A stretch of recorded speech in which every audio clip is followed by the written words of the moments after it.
La majorité des gens pensent que le problème avec l'argent, c'est le manque d'argent. En réalité, le vrai problème, c'est le manque de discipline.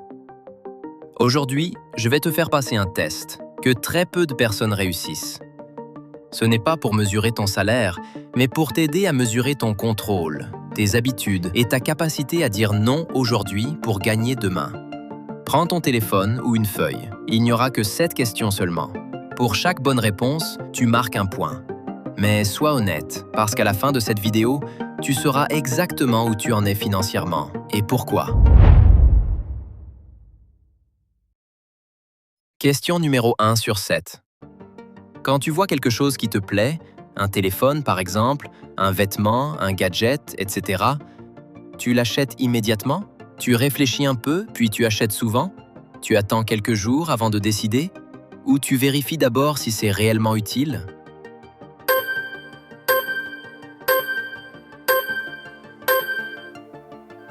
La bonne réponse est de vérifier d'abord l'utilité réelle avant d'acheter quelque chose qui te plaît. Pourquoi? Parce que chaque dépense est un vote pour ton futur. Les riches se posent toujours 3 questions avant d'acheter. Est-ce un besoin ou une émotion? Est-ce que cet achat me rapproche ou m'éloigne de mes objectifs? Quel est le coût caché? Stress, dette, opportunité perdue. Ce n'est pas le prix de l'objet qui ruine, c'est l'habitude d'acheter sans réfléchir. Exemple. Un téléphone égale un plaisir de quelques mois. Le même argent investi ou épargné égale sécurité, opportunité et liberté. Les riches ne disent pas « je ne peux pas ». Ils disent « est-ce que ça vaut ce que je sacrifie ?» Question numéro 2 sur 7. Sais-tu exactement où part ton argent chaque mois?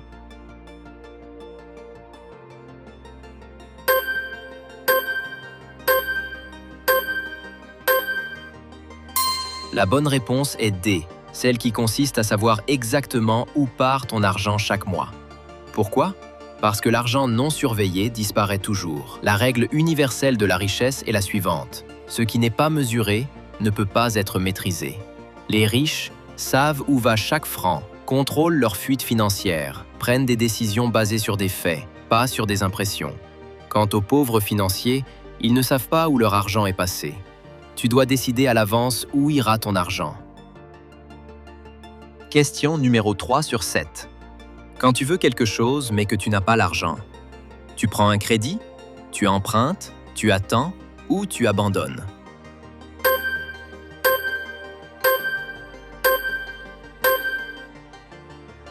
La bonne réponse est C.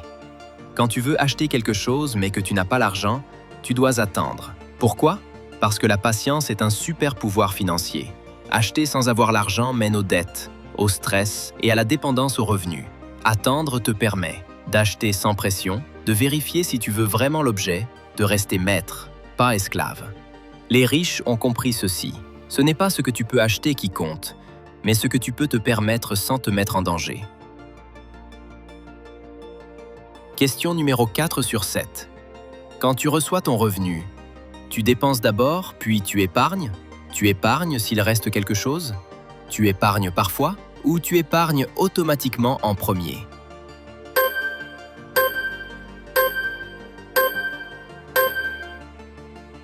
La bonne réponse est D, celle qui consiste à épargner automatiquement en premier. Pourquoi?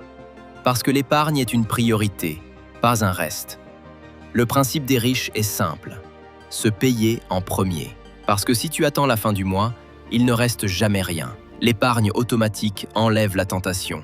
Tu construis une base solide.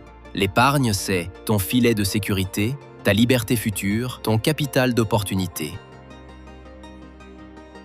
Question numéro 5 sur 7. Quand tu gagnes de l'argent, tu penses surtout à aujourd'hui, ce mois-ci, l'année prochaine, ou aux 5, 10, 20 prochaines années?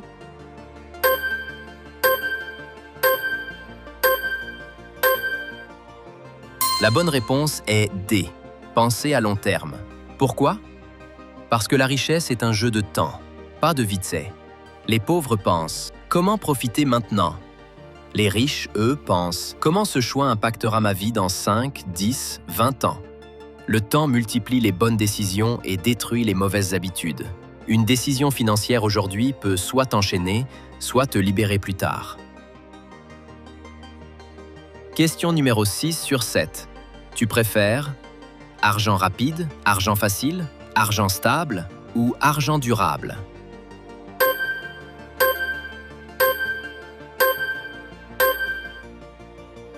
La bonne réponse est D. Préférer l'argent durable. Pourquoi? Parce que l'argent durable travaille pour toi. L'argent fragile, c'est un salaire unique, des dépenses constantes, aucune sécurité.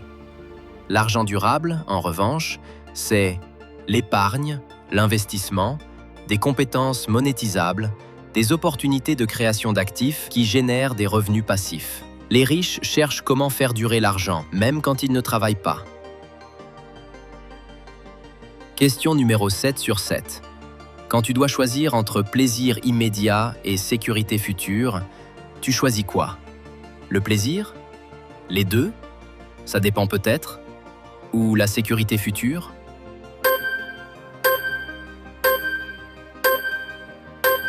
La bonne réponse est D.